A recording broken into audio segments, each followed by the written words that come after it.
Today we're going to reviewing and testing the Feiyu Tech Scorp Mini.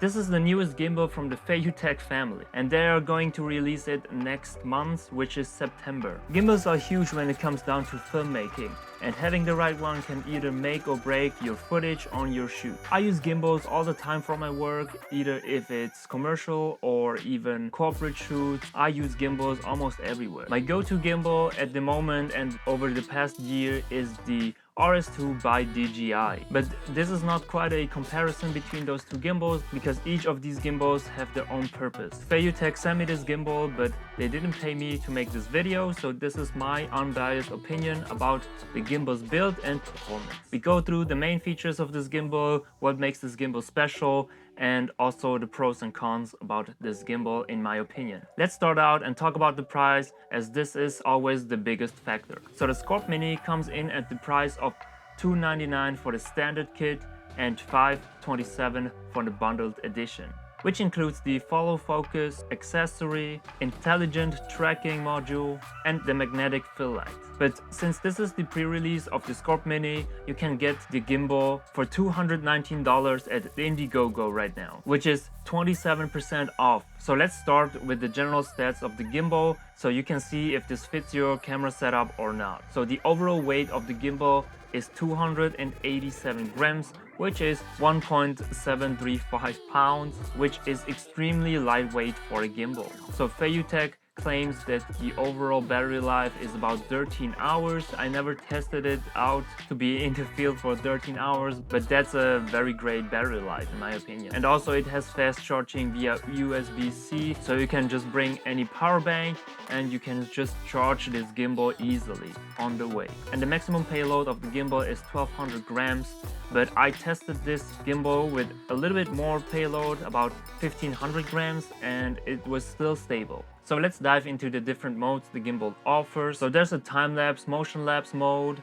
You can take up to 360 degrees panorama photos. If you're into this, you can take 9 square panoramas, whatever. And of course you have the 4 functions which every gimbal has: the pan follow, the pan tilt follow, the FPV mode, which is accessible via one easy button on the side, and also of course the 3D roll, which turns the gimbal into the vortex mode and it spins automatically, so you don't even have to operate the joystick when you do the 3D roll, which other gimbals usually don't offer. So the Scorp Mini is made for small mirrorless cameras, compact cameras, action cameras, and smartphones. So let's take a quick look what you get in the standard box. So of course you get the gimbal itself, a mini tripod which you can attach on the bottom of the gimbal, some USB cables to connect your camera to the gimbal, a quick release plate, a smartphone holder, a camera lens supporter, even a GoPro adapter, and some screws to attach any accessories. So here are some additional features of this gimbal. So there's a custom dial wheel in front of the gimbal, which is easily accessible with one hand, and you can customize this to different functions like using it to adjust the tilt axis or even other axes. You can actually tilt every axis with this dial wheel, or you can also use it to adjust the focus if you connect it to the camera. So there's this underslung handle which you cannot detach. This can either be a pro or con, but for me this was a pro because it never touched my hand or so while operating it, so it's at a perfect position actually. The only con I can think about is that you cannot attach a external monitor to this gimbal because the only thread is at the bottom of the gimbal, which is pretty weird to add a external monitor to it. But since this is more for travel people which probably don't use an external monitor on their hiking session or so, this wouldn't bother me anyway. There's this easy lock mechanism which you can lock every axis separately. You can also control the gimbal with the app on the smartphone, which is pretty handy if you don't want to touch the gimbal or you want someone to operate the gimbal with you. There's also a 1.3 OLED full color touchscreen on the end of the underslung handle, which is pretty neat because you don't need any smartphone to calibrate it. You can access everything from this little screen. There's fast charge via USB-C and a pretty neat percentage indicator when you charge this gimbal. Because usually you just see these little dots on gimbals and it's not really precise. So this indicator is pretty good to see. So this gimbal is very easy to maneuver because it's so lightweight. I can do different or more difficult movements with this little gimbal because it's so small and it feels so good in your hands. So the bottom side of the gimbal is made out of plastic, which makes the gimbal actually pretty lightweight. When it comes to travel, this can be a huge benefit. But of course there were also some cons, which I'm gonna talk about right now. So the maximum payload is claimed by Feiyu at 1200 grams. So I used my A7S III with the cage on it and a 35mm and the mist pro mist filter and an ND filter, which weighs in total 1629 grams. And the gimbal was still able to handle this kind of payload. The only caveat was that I cannot use the underslung mode because I had to balance my camera a little bit differently, so I was not able to switch into the underslung mode.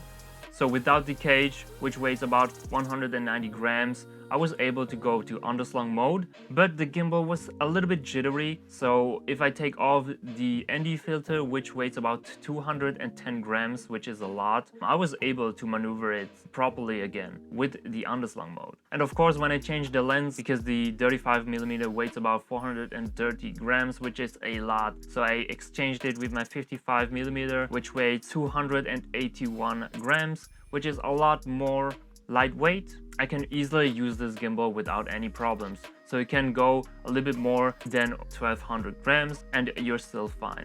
But my most used lens, which is the 24-70 from Sigma, was way too heavy for this gimbal, of course. So I didn't expect to use this on the gimbal and it was way too heavy. So if you have a heavier camera setup or you plan to have a bigger camera setup, it probably won't work with this gimbal. So the balancing part was pretty easy.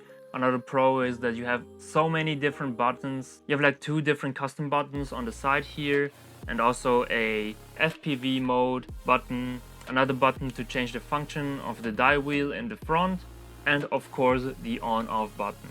Sometimes I just had this gimbal inside the backpack and I laid down my backpack on the ground and somehow the gimbal just turned on itself because I heard the sound of it, which was kind of weird. But maybe it's because I just put it into my backpack like how I usually pack my gimbals. Maybe you will pack your gimbal on the side of the backpack where you can usually put in your bottle, your water bottle, whatever. I just put it into the side or the front pouch. Could be my issue, be that I'm the only one with this issue. But yeah, I didn't have any other cons with this gimbal yet, but of course I wouldn't take it into a rolling shot, which I usually do, like sitting in the trunk of a car and just hold the gimbal out. I wouldn't trust this gimbal to do this because it can be a little bit more jittery, so I need a more stable gimbal for these kind of shoots or a smaller camera. And the Scorpion underslung handle also felt really great when filming. It was so easy to maneuver it. Also, let me know if you want me to test it out in another different kind of scenario. I just used this gimbal to film a model, so you can easily use this downtown, walking around, running around without any problem. So who is this gimbal for? I would probably say for people which have a smaller camera setup, which like to travel a lot, or just bring a lightweight gimbal to the shoot, maybe downtown or so, and you don't want to bring too much stuff with you. This gimbal is perfect for you because it weighs almost nothing and it's a no-brainer to bring it with. My RS2 is a lot heavier. I always feel the weight of it when I bring it with me, but both of these gimbals of course can slide into my camera bag easily because I have a big camera bag, but for smaller bags also, the Feiyu Scorp Mini fits easily into smaller camera bags, I would say. So I can totally recommend the Feiyu Scorp Mini to people with a smaller camera setup and they prefer to have a lightweight gimbal to bring it everywhere they want to. So if you're interested to purchasing this gimbal, check out the link below and snag that early pre-sale of the Feiyu Scorp Mini, which is 27% off for a limited amount of time. So don't sleep on this because this deal is probably gonna last for a couple weeks. I hope you enjoyed this video. Let me know any questions in the comments below. Otherwise, Please subscribe to my channel, that would help me a lot, and I will see you next time.